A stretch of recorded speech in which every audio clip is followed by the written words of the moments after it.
समण संघ यानी जितने भी समण हैं उन सबके सारे अंग साथ साथ, यानी सब जितने अंग हैं वो सब साथ रहें, संग रहें, तो समणों का संघ, समणियों का संघ और सारा मिलाकर संघ। ये जो समण संघ शब्द है और जो समण है ये बहुत तेजी से पिछले 7-8 महीने के अंदर पूरे देश में और देश के बाहर एक एक व्यक्ति जो समण है उसके कान में पड़ता जा रहा है। लाखों की संख्या में लोग समण शब्द को जान गए हैं, पहचान गए हैं, मगर थोड़े से परेशान रहते हैं कि ये समण शब्द का मतलब क्या है। समण के साथ में बुद्ध को देखते हैं, ज्योतिबा फुले को देखते हैं, डॉक्टर अंबेडकर को देखते हैं, पेरियार साहब को देखते हैं, कबीर साहब को देखते हैं, काशीराम साहब को देखते हैं। जितने भी समण समाज के, समण संघ के, समण लोगों के जो अच्छे बड़े काम करने वाले लोग हैं, महान जो पुरुषार्थ करने वाले लोग हैं, उनको देखते हैं तो समझते हैं कि उनसे संबंधित कुछ है, पर पूरी जानकारी नहीं। और हम जो यहाँ काम कर रहे हैं और जिसमें ये जो गोल्डन रूल है, जो अमर नियम है समण संघ के, उसमें जो पहला नियम है वो पहला नियम है केवल समण। दूसरा नियम है समण संघ चंदा कभी नहीं लेगा। तीसरा नियम है जाति अभ्यास कभी नहीं। चौथा नियम है केवल संघवाद। पांचवा नियम है पद प्रतिष्ठा मंच माला कभी नहीं। छठा नियम है पंजीकरण कभी नहीं। सातवां नियम है संघादि से सबसे ऊपर। आठवां नियम है संघ राजनीति में कभी नहीं जाएगा। नौवां नियम है संघ घातक की वापसी संघ में कभी नहीं। 10वां नियम है उपरोक्त 9 विनय संघ का आधार है, ये ना कभी बदले जाएंगे, ना खत्म किए जाएंगे, ना कभी अमान्य किए जाएंगे। ये वो बेसिक आधार या प्रियम्बल इसको बोल सकते हैं जो हमारे समण संघ का मूल आधार है, जिस पर समण संघ खड़ा हुआ है। तो इसका जो सबसे पहला आधार है, जो पहला स्तंभ है इस पूरे समण संघ की बिल्डिंग का, वो है कि समण संघ में केवल समण ही हो सकते हैं। तो सबसे पहले ये जान लें कि समण कौन कौन से हैं और समण का अर्थ क्या है और समण शब्द कहाँ है। ये उन लोगों के लिए खास तौर से जानना जरूरी है जो दिन रात लोगों को समण संघ के बारे में रिमाइंड करा रहे हैं, याद करा रहे हैं, बता रहे हैं। और समण संघ क्या है अगर वो खुद नहीं अच्छी तरह जान पाएंगे तो वो बता भी नहीं पाएंगे कि समण संघ क्या है और इसमें केवल समण क्यों आते हैं और केवल समण का पहला रूल सबसे महत्वपूर्ण क्यों है। क्योंकि जब हम समण संघ की बात कर रहे हैं तो समण संघ में केवल समण आना इसलिए जरूरी है क्योंकि यहां समणों का संघ है। और ये जो समण शब्द है, ये समण शब्द पुराना शब्द है, इसको पाली में सद बोलते हैं। जैसे जलन होती है या जलन होती है, तपन होती है, तपन होती है, या जैसे मनन होता है, जैसे करण होता है, जैसे चुंबन होती है, जैसे फिसलन होती है, जैसे रपटन होती है, यानी जिनके बाद में ण या न लग जाता है शब्दों के, वो सारे शब्द नाउन बन जाते हैं, संज्ञा बन जाते हैं, व्यक्तिवाचक बन जाते हैं। वैसे ही सम के पीछे अगर न या ण लगेगा तो समण हो जाएगा। इसका मतलब समता का गुण का रहने वाला, यानी जिसमें समता है, जो ना मुसीबत में घबराता है, ना ही खुशी में फूल के कुप्पा होता है, जो हर समय समता में रहता है, इक्वलिटी में रहता है, इक्विनिमिटी में रहता है, एक साथ रहता है दुख में और सुख में। ऐसे जो लोग हैं उनको सम से समण बने हुए, और ये भारत के पुराने लोग हैं, क्योंकि समता में रहने की जो विद्या है, जो कला है, वो बुद्ध ने सिखाई। बुद्ध ने समता में कैसे रहते हैं और समता क्या चीज होती है ये पहली बार बताया और इसको सिखाया। इसलिए कह सकते हैं कि बुद्ध के बाद के जितने लोग हैं वो समण हैं, पर बुद्ध भी महासमण थे और उससे पहले के जितने लोग हैं वो भी समता में रहते थे। इसलिए वो सारे लोग समण हैं। पर जो समता में ना रहता हो, जो एक रूप में ना रहता हो, जो उलट रूप में रहता हो, जो वम में रहता हो, वम माने उल्टी, जो उल्टे रूप में रहता हो उसको वमन बोलते हैं। यानी दो तरह के लोग हैं, एक समण है जो समता में रहने वाले हैं, एक वमन है जो उल्टी तरह के नेचर के अगेंस्ट में रहने वाले रूल है। तो ये जो समण शब्द है, ये समण शब्द अचानक चला कहाँ गया? कोई भी शब्द अगर भारत का पुराना कहीं चला गया है तो जाहिर सी बात है कि वो शब्द जिन लोगों ने गायब किया है उनके लिए जहर का काम करता है, और जिनका शब्द गायब हुआ है उनके लिए वो अमृत का यानी अमृत का काम करता है। तो जो शब्द समण गायब हुआ है ये इतनी आसानी से गायब हो नहीं सकता, इसलिए कुछ शब्दों को जिनको बदल नहीं सके उनको उन्होंने मिक्स कर दिया, जिनको खत्म नहीं कर सके मिक्स करके बदल दिया।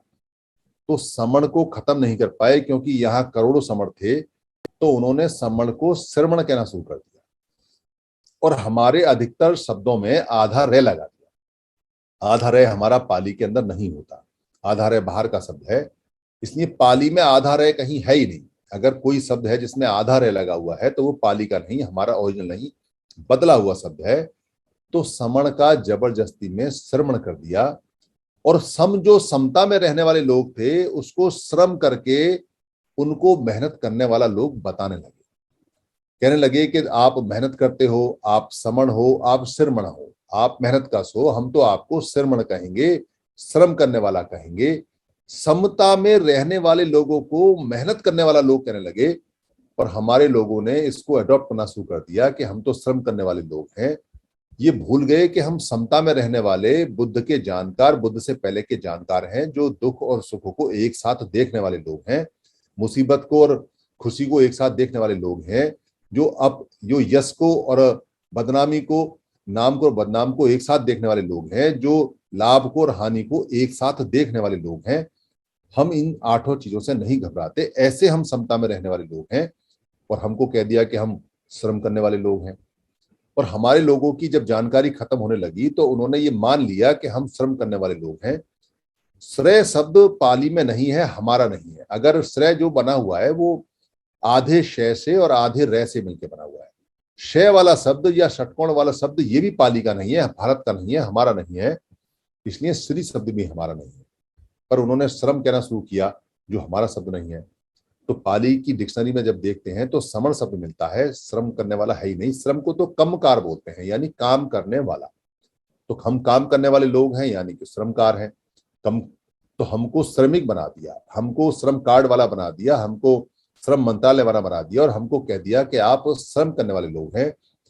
वो शब्द हमारे साहित्यकार ने लिया और उन्होंने अपनी बुद्धिमत्ता और दिखाई। हमारे जो साहित्यकार हैं वो, उनका जो साहित्यिक ज्ञान है वो उनकी किताबों पे आधारित है, जो किताबें उन्होंने लिखी हैं, जो हमारे विपरीत हैं। इसलिए आप समझ सकते हैं कि अगर कोई साहित्यकार उनकी किताब में पढ़ के और साहित्य का बखान करेगा तो उन्हीं का बखान करेगा। ये ठीक ऐसे है जैसे कोई आदमी किसी कंपनी की नौकरी करता है और उसका प्रोडक्ट बेचता है और उसकी तारीफ करता है, तो प्रोडक्ट कैसा भी है फिर वो कंपनी की तारीफ करता है, क्योंकि सब कुछ उसने कंपनी में वही सीखा है और वही उसको सिखाया गया है। वैसे ही हमारे जितने विद्वान हैं उन्होंने उन्हीं के साहित्यों से, उन्हीं के किताब से पढ़कर हमको ये कहा कि हमारी जो संस्कृति है वो श्रवण संस्कृति है, और जो विपरीत वाली है वो उसको ब्राह्मण संस्कृति है। यानी वमन का ब्राह्मण हो गया और समण का श्रवण हो गया, और कहने लगे कि श्रवण संस्कृति और ब्राह्मण संस्कृति का युद्ध है। ये बात ठीक है कि श्रवण संस्कृति का ब्राह्मण संस्कृति का युद्ध है, मगर ये बात गलत है कि हम श्रम करने वाले हैं।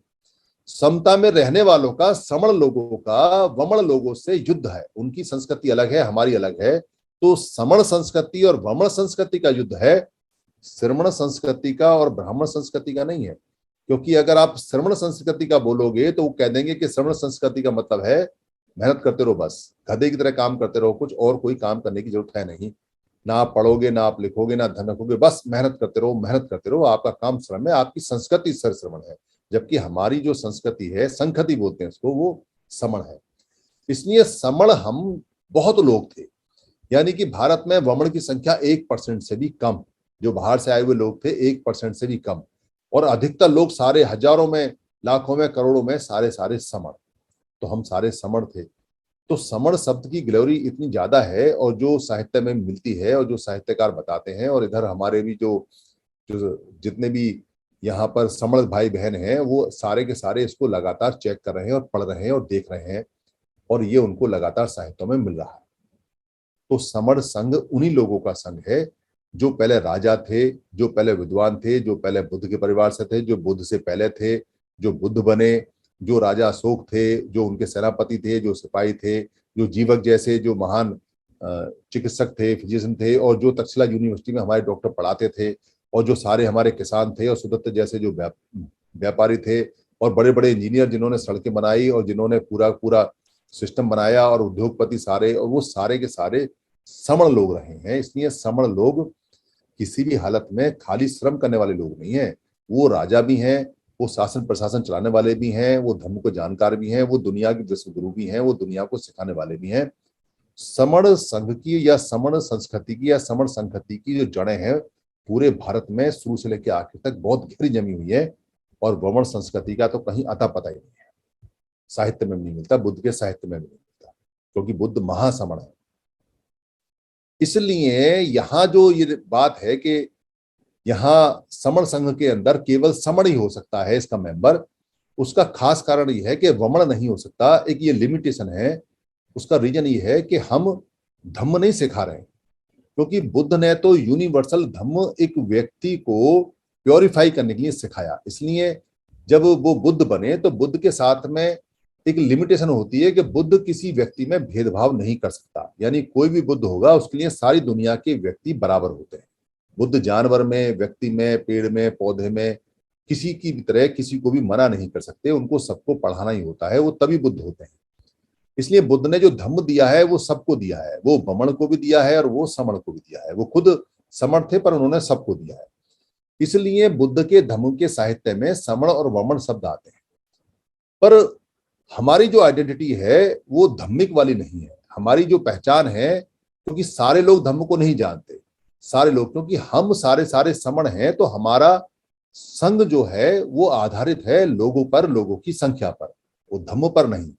इसलिए बहुत सारे लोग कहते हैं कि समण संघ का मतलब है बुद्ध का धम्मिक संघ। ऐसा नहीं है।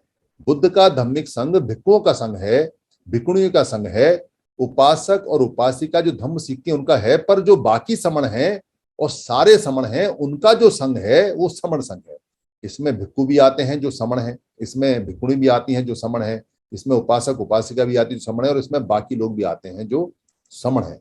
चाहे बेशक उनका धम्म बदल चुका है, चाहे उनका मत बदल चुका है, चाहे वो कबीरपंथी है, चाहे वो रविदास पंथी है, चाहे वो सतनामी है, चाहे वो गाडगे वाले हैं, चाहे वो जो गुरु दुर्बल नाथ हैं उनके हैं, वो किसी भी मत के हैं, अगर वो समण है तो वो सारे आते हैं।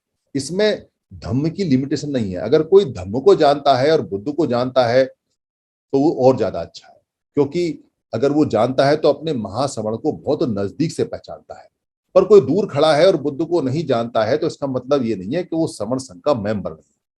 इसलिए केवल समण यहाँ हो सकता है, क्योंकि ये फिर समणों की संगति और समणों की सभा है, और समणों के लिए ही ये सारा बना हुआ है। तो इससे एक लिमिटेशन बन जाती है। तो जब आप जाओगे तो आपसे बार बार पूछा जाएगा समण का कौन कौन समण है, कौन कौन समण है, आप पहले ये बताओ। तो एक सेंटेंस में तो जवाब ये है कि भारत के जितने पुराने लोग हैं जो समता में रहने वाले थे वो सारे सारे समण हैं। समता में रहने वालों को समण बोलते हैं। बुद्ध भी महासमण है, पेरियार भी महासमण है, बाबा साहब महासमण है, ज्योतिबा फुले भी महासमण है। तो वो आपको खींच के लेके आएगा कि आप मेरे को ऐसे समझाओ कि SC ST OBC या माइनॉरिटी में इसमें समण कौन कौन से हैं। OBC सारे समण हैं, इसमें कोई डाउट नहीं। SC हैं वो सारे समण हैं, इसमें कोई डाउट नहीं। ST हैं सारे समण हैं, कोई डाउट नहीं।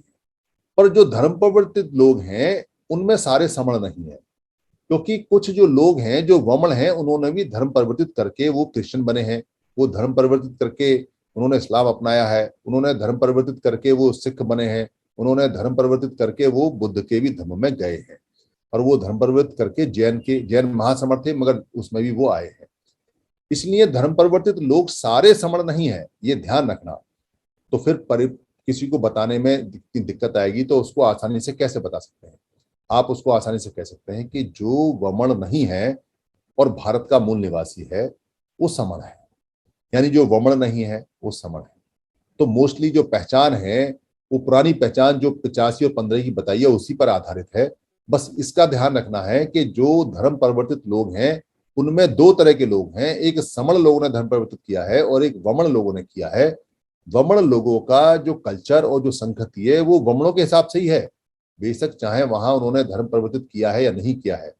और समणों की कल्चर समणों के हिसाब से है, बेशक उन्होंने धर्म परिवर्तित वहां किया है या नहीं किया है।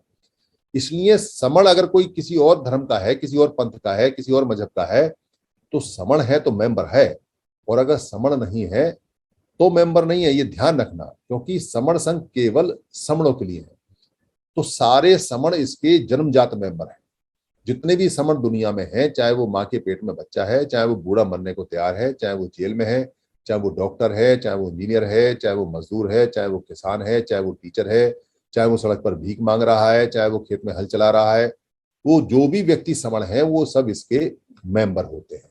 मेंबर इसलिए होते हैं क्योंकि जो संघ है, ये समण संघ है, ये बुद्ध से भी पहले का बना हुआ है। बुद्ध ने नहीं बनाया, बुद्ध ने तो भिक्खु संघ बनाया, भिक्खुणी संघ बनाया, उनके नियम बनाए और सुत्त पिटक में उपासक और उपासिका को उनके नियम दिए। उपासक का मतलब होता है जो बुद्ध के या भिक्खु के बराबर के आसन पर बैठकर शिक्षा लेता है, यानी कि जो उप आसन पर बैठकर धम्म को सीखता है।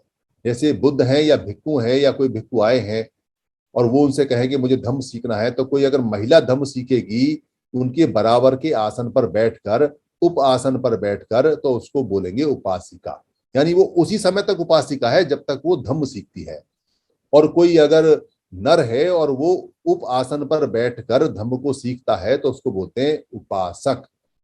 तो जब तक धम्म सीखेंगे, जब तक उपासक उपासिका है, जब तक उनका संग है। पर अगर जब वो गृहस्थ में चले जाते हैं फिर वो समण है, फिर उपासक उपासिका नहीं है। इसलिए समणों की संख्या करोड़ों में है, उपासक उपासिका थोड़ी देर देर के लिए बनते हैं। भिक्खु और भिक्खुणी लगातार रहते हैं, जो जब तक चीवर पहनते तब तक रहते हैं, इसलिए उनके नियम अलग हैं। ये नियम जो बनाए हैं उपासक और उपासिका और भिक्खु और भिक्खुणी के, ये बुद्ध ने बनाए हैं। पर समण संघ के जो नियम है वो बुद्ध से पहले के हैं। वो इसलिए पहले के हैं क्योंकि बुद्ध जब बुद्ध नहीं थे और सिद्धार्थ गौतम थे और जब जवान थे, तो उनके जो उनका कबीला था, जो उनका कुल था, शाक्य वंश था, उसका कोलीय वंश से, कोलीय गणराज्य से शाक्य गणराज्य का, शाक्य गणराज्य संघ का कोलीय गणराज्य संघ से पानी के ऊपर, रोहिणी नदी के ऊपर झगड़ा हो गया। और उस झगड़े को निपटाने के लिए जो शाक्य गणराज्य संघ की जो मीटिंग बैठी, गणों की जो मीटिंग बैठी, संघ की जो मीटिंग बैठी, उसमें ये डिसाइड हुआ बहुमत से कि हम युद्ध लड़ेंगे। और उस युद्ध लड़ने को सिद्धार्थ गौतम जवान ने उस समय, जो सिद्धोधन के बेटे थे, उन्होंने मना कर दिया। तो संघ का आदेश नहीं माना, संघादिशेष नहीं माना। तो जब संघादिशेष नहीं मानते, संघ की आदेश नहीं मानते, संघ की घोषणा नहीं मानते, तो संघ पनिशमेंट देता है। तो संघ ने सजा दी उनको, और उस सजा के तहत में उनको शाक्य गणराज्य संघ से निकाला दिया गया। 3 सजाएं दी जो उन्होंने अपनी मर्जी से एक चुनी, गणराज्य संघ छोड़ने की। तो इसका मतलब संघ के नियम, गणराज्य संघ के नियम, गणों के नियम, संघों के नियम पहले से ही चले आ रहे हैं। वही नियम समण संघ ने अडॉप्ट किए हैं, एक एक करके, एक एक करके, और वो नेचुरल है। यहाँ जो गोल्डन रूल बने हुए हैं ये 1 साल की मेहनत के बाद बने हैं। सारे जहां जितने भी लोग इकट्ठे होते हैं रोज 200, 250, 300, उन सब लोगों ने लगातार लगातार मेहनत की, और लगातार मेहनत करके लगातार बातचीत करते रहे। दिन में एक मीटिंग तो कम से कम होती है, 2-3 मीटिंग होती है, हाउस भी लगता है, यानी संघ भी बैठता है, असेंबली भी होती है, वहां बिल भी आते हैं, यानी प्रस्ताव भी आते हैं, वो पारित होते हैं, उन पर बहस भी होती है, जिरह भी होती है, तर्क होता है, उन पे डिबेट होती है, फिर वो पास होते हैं। उनसे ये नियम निकल के आए, जिसका सबसे पहला जो नियम है वो ये है कि हमारा जो ये समण संघ है केवल और केवल समण के लिए है। इसकी सभा में, इसकी संगति में, इसके किसी भी कार्यक्रम में वमन की कोई भी आवश्यकता नहीं है, और कभी वमन आएगा नहीं। इसलिए जब दिल्ली की संगति लगी तो दिल्ली की संगति में जो जगह ली हमने वो बीएसपी के एक एमपी के लेटर से मिली। और एमपी उस समय आना चाहते थे, मगर एमपी को ये कहकर कह दिया कि आप समण नहीं है, इसलिए नहीं आ सकते। आपका क्योंकि ये जो लेटर है आपने दिया है और ये पार्टी की तरफ से लेटर मिला है, तो उन्होंने इस बात को स्वीकार किया और हमने उनका धन्यवाद वहीं उनको भेज दिया, क्योंकि जो उन्होंने लेटर दिया था। इसलिए ये भी ध्यान रखा जाता है कि समण संघ की मीटिंग में कोई धर्म परिवर्तित अगर वमन भी है तो वो भी ना है, नियम टूटता है। हमारा किसी से लड़ाई नहीं है, हमारी किसी से शत्रुता नहीं है, ना हमारी वमन से है, ना हमारा वमन से कोई मतलब है।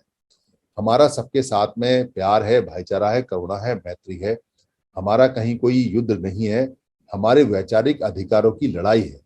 हमारी जमीन पर किसी से दो दो हाथ करने की लड़ाई या डंडा और भाला लेके लड़ाई नहीं है, तू मैं की लड़ाई नहीं है। हमारी लड़ाई संख्या बल के आधार पर है, जो हमारे संविधान, हमारे गणराज्य संघ के संविधान में निहित है।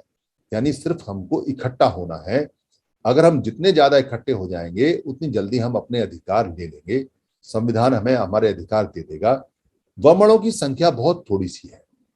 वमणों ने संघ बनाए हुए हैं और जो संघ बनाए हुए बड़े कामयाब हैं। वमणों की जो कामयाबी का राज है उनका संघ है, क्योंकि संघ में थोड़ी संख्या भी ज्यादा हो जाती है। और हम जो कामयाब नहीं हो पाए और जो हमारे सारे अधिकार चले गए, हमारी असफलता का जो राज है वो राज ये है कि हम संघ में नहीं है, हम संगठनों में है और 29 लाख टुकड़ों में बटे हुए हैं। 6,743 जातियों को जोड़ने के लिए हमारे होनहार विद्वानों ने 29 लाख संगठन बना के हमको दे रखे हैं और हमको समझा रखा है कि ये 29 लाख संगठन तुम्हारा भला करेंगे। ये 29 लाख टुकड़े तुम्हारे 6,743 जातियों को टुकड़ों को जोड़ेंगे। इससे ज्यादा बड़ी मजाक और कहीं दुनिया में हो नहीं सकती कि 6,743 जातियों के टुकड़ों को एक करने के लिए हमारे जो होनहार विद्वान, जो हमारे अगुआ हैं, जो हमारे प्रधान हैं, जो हमारे सेक्रेटरी हैं और जो हमारे नेता हैं, उन्होंने हमको 29 लाख संगठन बना के थाली में दिए। और हमारे जैसे कहीं कोई बुद्धिजीवी और बुद्धिमान लोग भी नहीं मिलेंगे कि हमने उनकी बात पे यकीन करते हुए उनको चंदा भी दे रहे हैं और उनको सपोर्ट भी दे रहे हैं। यानी हमको ये यकीन हो चला है कि 29 लाख जो संगठन है वो 6,743 जातियों को एक कर और हमारे अधिकार वापस लेके आएंगे। और बस आज लाए और कल लाए, इस उम्मीद और इस आशा में 70 साल चले गए। अधिकार तो कोई वापस नहीं आया, बल्कि अधिकार सारे चले गए। पर हमारी आंख नहीं खुली, क्योंकि हमारे नेताओं ने तो हमारी बुद्धि बंद कर रखी, आंख कहां से खुले। वो कहते हैं कि संगठन के बिना कुछ हो नहीं सकता, संगठन के बिना कुछ चल नहीं सकता। और उन्होंने संगठन बनाए और 70 सालों में 29 लाख संगठन बनाए। अगर आप देखोगे कि एक साल में 40-40, 50-50 संगठन बने हैं, तो तब जाके 70 साल में 29 लाख संगठन बने। रोज हजारों की संख्या में संगठन बन रहे हैं और हम उन पे यकीन करे जा रहे हैं, यकीन पे यकीन करे जा रहे हैं। इस यकीन को तोड़ना होगा। ये जो हमने संगठनों पे यकीन लगा रखा है, उनके होनहार लोगों पे यकीन लगा रखा है, हमें उनसे पूछना होगा, भाई तेरे संगठनों से हमारा कितना भला हुआ? हमने तो तेरे को चंदा भी दिया, हमने तो सपोर्ट भी दिया, तेरा झंडा भी उठाया, तेरा वीडियो भी देखा, तेरी वाहवाही भी की, तेरी सारी बातें सुनी, पर हमारे तो बच्चों के अधिकार चले गए। ये बात हमको लगातार लगातार लगातार उनसे पूछना चाहिए। और जैसा कि समण संघ ने, पूरे हाउस ने ये नियम पास किया हुआ है कि हम चंदा नहीं देंगे, तो उनको चंदा नहीं देना चाहिए। चंदा देंगे जब, इकट्ठे होके आएंगे तब, ये बात उनको बोल देनी चाहिए। और अब झंडा उठाएंगे जब, इकट्ठे होके आएंगे तब। और जो राजनीतिक पार्टी, उनको बोलना चाहिए कि वोट देंगे जब, इकट्ठे होके आओगे तब। और जितने भी सरकारी कर्मचारी, उनको बोलना चाहिए कि तुम्हारी जय जयकार करेंगे जब, इकट्ठे हो जाओगे तब। ये बात इसलिए बहुत जरूरी है और ये संघ यही काम कर रहा है कि जब तक हम इकट्ठे नहीं होंगे तब तक हम जीत नहीं सकते। क्योंकि संघ कहता है, संघ का वाक्य होता है संघे शक्ति, यानी संघ में शक्ति होती है। और इसको बदलकर हमारे जो काबिल लोग हैं उन्होंने कह दिया संगठन में शक्ति होती है। भाई संगठन में शक्ति नहीं होती। 29 लाख टुकड़े अलग अलग किसको शक्ति दोगे? उनमें जो शक्ति है वो एक दूसरे को ही खत्म करने में लगी हुई है। एक संगठन दूसरे के पीछे डंडा लेके दौड़ रहा है। हर एक संगठन ने अपने अपने कर्मचारियों को, अपने अपने जो भक्त है, अपने अपने जो कार्यकर्ता, उनको कह रखा है कि दूसरे संगठन में नहीं जाना है, दूसरे संगठन के पदाधिकारी से बात नहीं करनी है, तुमको सिर्फ अपने संगठन के लिए तुम्हें जीना है और अपने संगठन के लिए मरना है। ये बात हमारे लिए जहर के बराबर है, क्योंकि हमारे समाज के संगठनों ने लाखों टुकड़े कर दिए, ठीक ऐसे जैसे हमारे समाज के, हमारे संघ के जातियों ने 6,743 टुकड़े कर दिए। ठीक उसी पैटर्न पर हमारे 29 लाख टुकड़े, अब हमारे 29 लाख टुकड़े भी हैं और 6,743 जातियां भी हैं। तो 29,06,743 चीजों को हमें इकट्ठा करना है। कैसे करेंगे? बहुत कोशिश की, सारी कोशिश की, सारे संगठनों के हाथ पैर जोड़े, उनके नेताओं के हाथ पैर जोड़े, पर कोई टसमस होने को तैयार नहीं। कि जो पद का, पोस्ट का, प्रतिष्ठा का, मंच का, माला का, गले में गमछा पहनने का, हाथ में स्टैचू ले लेने का, टोपी लगाने का, फोटो खिंचवाने का, मुस्कुराने का, ये इतना बड़ा नशा है, इतना बड़ा नशा है। और उससे बड़ा नशा है मंच पे भाषण देने का। मेरा भाषण हो जाए कैसे 2 मिनट का, 2 मिनट दे दो, 2 मिनट में पता नहीं कौन से समाज का कल्याण कर देगा। 2 मिनट दे दो। ये जो 2-2 मिनट वाला भाषण का है, ये इतने बुरे नशे हैं। इन नशों की वजह से उन्होंने को ये भूल गए कि हमारा समाज हमारी वजह से खत्म हो चुका है और उनको नशे से बाहर निकलने की कहीं कोई जरूरत नहीं है। उनको पूरा मजा आ रहा है। पैसा उनको हर बार साल में पहुंच जाता है चंदे के नाम पे, और बाकी भाषण देख के और बीच की कुर्सी पे और प्रधानी और जनरल सेक्रेटरी का पूरा उनका मजा है। वो आराम से सोते हैं, उनके ईगो सेटिस्फाई है, उन्हें कोई लेना देना नहीं। तो देखते देखते देखते देखते हमारे सारे अधिकार हमारे लगभग चले गए, सारे अधिकार। कोई यहाँ 270 लोग बैठे हैं, कोई ये कह दे कि हमारे अधिकार बड़े हैं, कोई ये कह दे कि जो बाबा साहब अधिकार लाए थे वो सारे हमारे ऐसे कैसे हैं, कोई ये कह दे कि हमारे अधिकार भविष्य में बढ़ने वाले हैं इन सब की वजह से, तो समर संघ का ताला आज ही लग जाए। पर एक भी व्यक्ति ऐसा नहीं मिला जिसने ये कहा हो कि हमारे अधिकार बढ़े। एक व्यक्ति भी ऐसा नहीं मिला जिसने ये कहा हो कि बाबा साहब जो अधिकार लाए थे वो बच गए। एक व्यक्ति भी ऐसा नहीं मिला जिसने ये कहा हो कि बाबा साहब का कारवा वहीं ठहरा हुआ है जहां बाबा साहब ने लेके आए थे। एक व्यक्ति ऐसा नहीं मिला जिसने ये कहा हो कि बाबा साहब का कारवा 29 लाख संगठनों की वजह से आगे बढ़ा। कोई संगठन होगा, कोई राजनीतिक पार्टी होगी, कोई धर्म का संगठन होगा। बहुत लोग कहते हैं, बड़ा अपने आप को कहते हैं जी जागृति तो आई है। एक बहुत बड़ा अफसर छोटे से कद का, वो किसी की चलने नहीं देता। तो मैंने उसको फोन करके पूछा, बाबूजी आप आए थे दिल्ली की संगति में, कैसा है, समीक्षा कीजिए थोड़ा सा। हाँ बहुत बढ़िया है, पर जागृति तो हो रही है, ये वो। मैंने कहा बाबूजी जागृति कहाँ हो रही है, आप जागृति किसको मानते हो? आप बताओ, अगर जागृति हो रही है तो कम से कम जितने अधिकार है वो वहीं रुक जाते तो जागृति माने ना। भाई कैसे जगे हुए लोग हैं कि तुम्हारी आंखों के सामने तुम्हारे अधिकार खिसक गए, तुम्हारे नीचे से निकल गए, तुम जगे हुए हो या जगने का नाटक कर रहे हो, या जग के तुम किसको बता रहे हो? मैंने कहा बाबूजी देखो जागृति तो आ रही है पर निगेटिव आ रही है। आप समझो जगे हुए तो है पर अधिकार जा रहे हैं। ये तमाशा भारत में ही है कि जगे हुए हैं और चोरी हो रही है आंखों के सामने से। रखवाली पूरी है, डंडा पूरा है, सारे काम पूरा है, पर माल चोरी हो रहा है आंखों के सामने से। ये तमाशा भारत में ही है और कहीं नहीं है। बाबूजी कैसी जागृति की बात कर रहे हो? हमें तो समझ में आती नहीं। हम तो देखो बहुत कम पढ़े लिखे हैं, आप तो बड़े पढ़े लिखे हो। क्या क्या क्या जवाब देते? कह रहे नहीं पढ़े लिखे से तो कोई मतलब नहीं। नहीं बाबूजी पढ़े लिखे से मतलब है, आप तो बहुत बड़े ज्ञानी हो, समीक्षा के लिए आए आपके पास में, करो समीक्षा हमारी। तो भाई समीक्षा करने वाले भी छोड़ छोड़ के भागे। सवाल तो करो, आप पूछो तो सही उनसे कि भाई ये जो आप अलग अलग लोगों को ये कहते हो कि संगठन होने चाहिए, संगठन का काम है, संगठन होने चाहिए, भाई क्या काम है? हम तो तैयार हैं 70 साल से। पर अब हमारी मान लो थोड़ी सी, थोड़े समय के लिए इन संगठनों से बोलो कि भाई संगठनों को बंद कर दो, साल के लिए, 2 साल के लिए, 3 साल के लिए, 4 साल के लिए, फिर खोल लेना। कौन सी आफत आ रही है? जब कोविड में 2 साल बंद हो गए तो 2-4 साल और बंद कर दो और इकट्ठे हो जाओ। और अभी चंदा वंदा लेना बंद कर दो, इकट्ठे हो जाओ। अभी ये जात बिरादरी छोड़ो, इकट्ठे हो जाओ। अभी ये धम बम का ड्रामा छोड़ो, इकट्ठे हो जाओ। अभी ये जो तुम सारा सारा नाटक कर रहे हो सरकारी कर्मचारी और हा हुआ, ये जो लड़के जो ये जो लगातार लगातार कह रहे हैं कि हम ये करेंगे वो करेंगे, ये सब चीजें बंद करो। अभी हमारा काम है इकट्ठा होने का। इकट्ठा होंगे तो हम बच जाएंगे। जो कौमें इकट्ठा होती हैं वो कभी नहीं मरती, और जो कौमें इकट्ठा नहीं रहती हैं वो रोज मरती हैं। ये प्राकृतिक सिद्धांत है। जो जंगल में अकेला चलता रहेगा वो कभी ना कभी मारा जाएगा, और जो संगठन में रहेंगे वो हमेशा मारेंगे, वो हमेशा शिकार करेंगे। ये नियम है प्रकृति का। झुंड में से जो अलग होता है, शिकारी उसी का शिकार करते हैं, झुंड का कभी शिकार नहीं करते। क्योंकि झुंड अगर जानवरों का है और वो पलट गया और उसने दौड़ भी लगा दी तो शिकारी को पैरों से रौंद देगा। इसलिए जो शिकारी होता है वो पहले झुंड में से किसी एक को अलग करता है, फिर उसको मारता है, झुंड को नहीं मारता कभी। तो संघ पे कोई हमला नहीं करता, बल्कि संघ हमला करता है। संघ शिकारी हो जाता है, संघ कभी शिकार नहीं बनता। अगर आप सब इकट्ठे हो जाते हो और इकट्ठा करने में लोगों को कामयाब हो जाते हो, तो आप देखोगे कि जैसे जैसे आप इकट्ठे होते जाओगे वैसे वैसे आपकी एट्रोसिटीज, आपकी प्रताड़ना खत्म होती चली जाएंगी। फिर आपको SC ST एट्रोसिटीज एक्ट की जरूरत ही नहीं पड़ेगी, कहीं किसी को FIR लिखाने की जरूरत नहीं पड़ेगी। फिर तो आपके अगेंस्ट में लोग FIR लिखाएंगे, फलाने का बच्चा आया मेरे कान पे चाटा मार के चला गया। आपके संग होगा तो आपके बच्चों को कुछ नहीं कह सकता।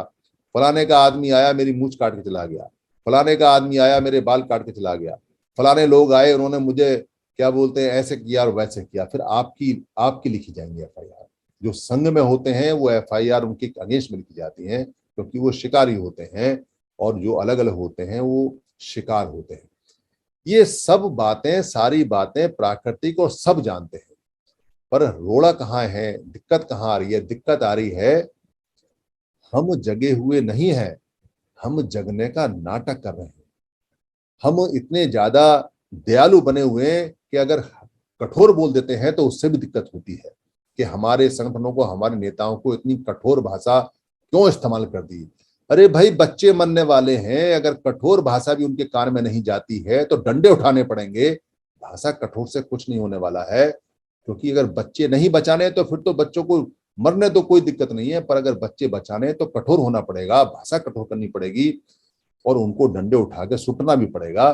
बिना इसके बात नहीं बनेगी, क्योंकि खुद मैदान में उतरना पड़ेगा अगर बच्चों का अस्तित्व बचाना है तो। और नहीं बचाना है तो बच्चे 10 15 20 साल में खत्म हो जाए। जो 2 4 पैसे आपने नौकरी से कमाए हैं वो नौकरी जाते ही खत्म हो जाएगी। पेंशन आपके मरने के बाद खत्म हो जाएगी या अभी कम होने वाली है। जो घर मकान आपने बनाया है, अब सारी सारी चीजें खत्म है। नौकरी आपको मिलेगी नहीं, व्यापार आप है नहीं आपके पास में, बाहर आप जा नहीं सकते, कहीं और कोई खेती किसानी आपको होगी नहीं, मजदूरियां खत्म होने वाली हैं। मिलेगी तो इतनी मिलेगी कि आपको बनियान फटा हुआ आपके शरीर पे आए। पढ़ाई लिखाई तो बहुत दूर की बात है। बच्चों को आप पढ़ाओगे पढ़ाओगे, पढ़ाई सारी प्राइवेट हो गई है, प्राइवेट लाखों में होती है, करोड़ों में होने वाली है, कुछ करोड़ों में हो भी गई है। आप अपना मकान बेच के बच्चे को पढ़ाओगे तो बच्चा नौकरी कहाँ करेगा? सरकारी नौकरी है नहीं, और प्राइवेट नौकरी में जात पूछ कर नौकरी मिलती है। डॉक्टर को 10,000 रुपया मिलेगा और इंजीनियर को 5,000 मिलेगा। करनी है करनी, दफा हो जाए यहाँ से। और वो अभी भी चल रही है। तो कहाँ नौकरी कराओगे? पढ़ा भी लोगे तो कहाँ जाएगा बच्चा? वो सिस्टम 20 30 साल के अंदर खत्म हो जाएगा। 20 30 साल के अंदर वो सब कुछ तहस नहस हो जाएगा। फिर क्या करोगे? आप तो मर जाओगे, आपके बच्चे कहाँ जाएंगे? तो तीसरी पीढ़ी तक आते आते वहीं पहुंच जाओगे जहां तीसरी पीढ़ी पहले बाबा साहब ने उठाया। कोई माई का लाल कहता हो कि मेरा बाप IAS है, मेरा बाप IPS है, मेरा क्लास 1 अफसर है, मेरा इंडस्ट्रियलिस्ट है, मैंने ये काम किया, मेरी ये कोठी, मेरे ये बंगला में ये कार, मेरी ये पैसा, ये बैंक बैलेंस। तो अपने बाप की तीसरी पीढ़ी जाके चेक कर ले। उसका बाप तीसरी पीढ़ी पहले किसी के यहाँ खेती मजदूरी करता हुआ मिलेगा, कहीं ना कोई काम करता हुआ मिलेगा। तीसरी पीढ़ी पहले किसी के पास कुछ नहीं था। ये सारे जितने IPS IAS अफसर, बिजनेसमैन और ये सब डॉक्टर इंजीनियर बने हैं, ये बाबा साहब की मेहरबानी से बने हैं 70 साल पहले। और बाबा साहब की मेहरबानी खत्म होती जा रही है, क्योंकि आपने संघ नहीं बनाया, आप इकट्ठे नहीं हुए। तो तीसरी पीढ़ी तक आते आते फिर वही हो जाओगे जहां से बाबा साहब ने उठाया था। और अब के बाबा साहब नहीं आएंगे, क्योंकि अब अंग्रेज नहीं है। अब के आपकी पढ़ाई छीनेगी तो अंग्रेज नहीं आएंगे आपको पढ़ाने के लिए। जो पढ़ाई छीनेगा वो आपको क्यों पढ़ने देगा? इसलिए भूल जाओ आप कि आपको फिर दोबारा से बाबा साहब आने वाले या कुछ आने वाले हैं। पर अभी स्थिति आपके हाथ में है, अभी स्थिति आपके हाथ में पूरी है। आप चाहो तो कंट्रोल कर लो, और आपकी जो क्षमता है वो बढ़ती जा रही है। ये जो समर संघ, जब ये यहाँ अपना पुराना मेमोराइज होके या पुराना निकल के और पुराना यादों से निकल के, किताबों से निकल के बाहर आया, तो कुछ लोगों को ये कॉन्सेप्ट समझ में आया, कुछ लोगों ने इसको बातचीत करनी शुरू करी। मगर अच्छी बात यह है कि बहुत तेजी से दिन रात करके आज लाखों की संख्या में समर संघ से जुड़ते जा रहे हैं। अब 500 700 1000 की तो जो मीटिंग है, इकट्ठी है संघ, वो ऐसी लग जाती है, उसमें ज्यादा एफर्ट नहीं करने पड़ते। कुछ लोग टेढ़े मेढ़े चल रहे हैं, वो भी आ जाएंगे, कोई दिक्कत नहीं है। क्योंकि टेढ़े मेढ़े जो लोग हैं वो अभी संगठनों में और नेतागिरी में उलझे हुए हैं। उनको लगता है कि संगठन और नेतागिरी और व्यक्तिवाद में उलझे हुए हैं, उनको अभी संघ समझ में नहीं आता। वो खुद व्यक्तिवाद में है, मगर उनको यहाँ व्यक्तिवाद दिखाई देता है। वो खुद संगठनवाद में, उनको यहाँ संगठनवाद दिखाई देता है। वो खुद चंदा देने के चक्कर में उनको यहाँ चंदा दिखाई देता है। वो खुद गले में माला, गमछा और मंच और भाषण देते हुए घूम रहे हैं, उनको यहाँ क्या बोलते सब चीजें दिखाई देती हैं। ऐसे लोगों को भी थोड़ी सद्बुद्धि आएगी, इसमें कोई शक नहीं है। पर आप अपना काम जारी रखना। ये हमारा एक दिन का काम नहीं है, ये 365 दिन और 24 घंटे का काम है। हमारा काम है जुड़ने का, जोड़ने का। हम जीतेंगे जब जुड़ेंगे। जीते वही हैं जो जुड़े हैं। जिद्द हमारी जुड़ने की है। जुड़ेंगे, जीतेंगे। जिद्द जुड़ने की है। जो पहले जुड़े हैं वो पहले जीते हैं। जो पहले जुड़े थे वो जीत गए। जो अब जुड़ेंगे वो अब जीतेंगे। जहां जहां जुड़ेंगे वहां वहां जीतेंगे। जब जब जुड़ेंगे तब तब जीतेंगे। अगर 1 महीने में जुड़ेंगे तो 1 महीने में जीत जाएंगे, और अगर 1 साल में जुड़ेंगे तो 1 साल में जीत जाएंगे, और अगर 100 साल में जुड़ेंगे तो 100 साल तक खत्म हो जाएंगे, फिर जुड़ने लायक बचेंगे नहीं।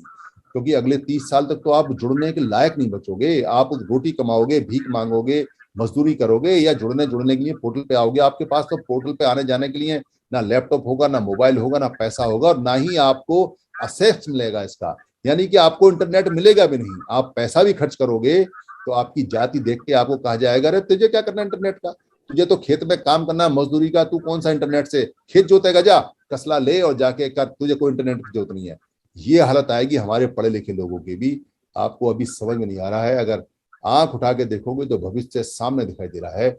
इसको बदल सकते हैं हम, क्योंकि संघ में शक्ति होती है। बाबा साहब ने कहा है, जो वी द पीपल हैं उनके लिए मैं संविधान दे के जाता हूं।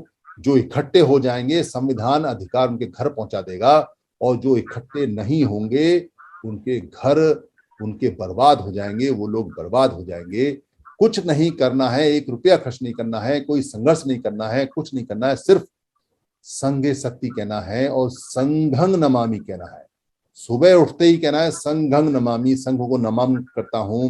दोपहर को 2 बजे रोटी खाने के बाद कहना है संघं नमामि, संघ को नमन करता हूं। और सोने से पहले कहना है संघं नमामि, संघ को नमन करता हूं। और जब भी संघ की कॉल आए दौड़े दौड़े चले आना, बिना सोचे। और इसमें दिन रात बिना पूछे लोगों को जोड़ना है, जुड़ना है, जुड़ना है, जोड़ना है। आज का जो ये कंसेप्ट है, ये पहला गोल्डन जो नियम है उसका कंसेप्ट है, जिसमें केवल समण क्यों है। फिर 1-2 दिन बाद जो कंसेप्ट आएगा वो दूसरे नंबर का आएगा, जो चंदा कभी नहीं, यानी समर संघ चंदा कभी नहीं लेता, उसका क्या है। ये जो कंसेप्ट है लगातार लोगों को बताना है। जितनी जल्दी हम बताते जाएंगे उतनी जल्दी हम लोगों को जोड़ते जाएंगे, और जितनी जल्दी जोड़ते जाएंगे उतनी जल्दी हम जीते जी बच जाएंगे।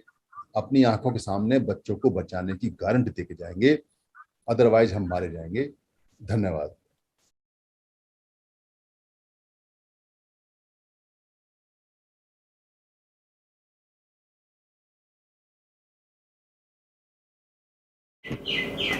आप सभी से ये निवेदन है कि अगर आपको ये वीडियो अच्छी लगती है या बाकी वीडियो अच्छी लगी हैं, और आपको लगता है कि धम्म की वीडियो किसी को और मिलनी चाहिए, या किसी को गिफ्ट में भेजनी चाहिए, या किसी भाषा में कन्वर्ट करके आगे बढ़ानी चाहिए, या प्रिंट में किताब में छापनी चाहिए, या इसकी जो ऑडियो है उसे निकाल के भेजना चाहिए, या इसका किसी पार्ट को इस्तेमाल करना चाहिए, तो आपको लिबर्टी है, आपको छूट है। ये सभी कॉपीराइट फ्री हैं। आप अपने फेसबुक पे, अपने पेज पे, अपने ट्विटर पे, या अपने हैंडल पे, या लिंक को कहीं भी शेयर कर सकते हैं, कहीं भी चला सकते हैं। आप यूट्यूब पे भी चला सकते हैं, अपने नाम से चला सकते हैं।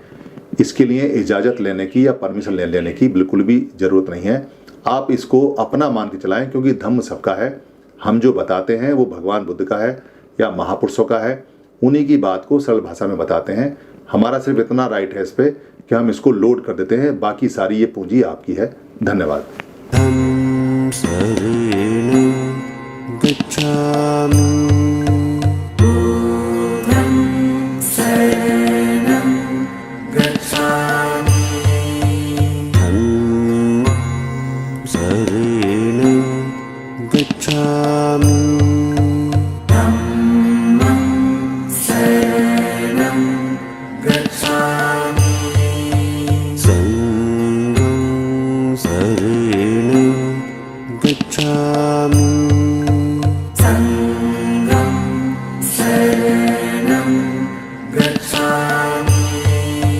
द्वितीयंपि बुद्धं शरणं गच्छामि। द्वितीयंपि बुद्धं शरणं गच्छामि। द्वितीयंपि धम्मं शरणं गच्छामि। द्वितीयंपि धम्मं शरणं गच्छामि।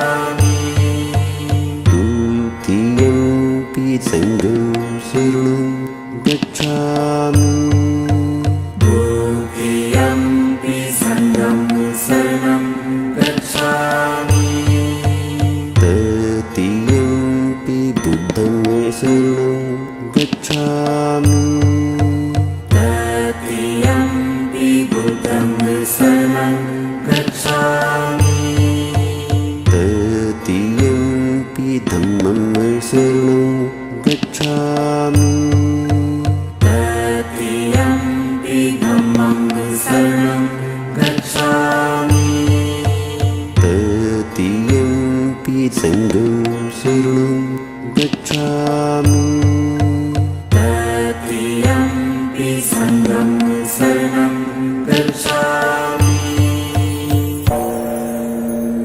साधु साधु साधु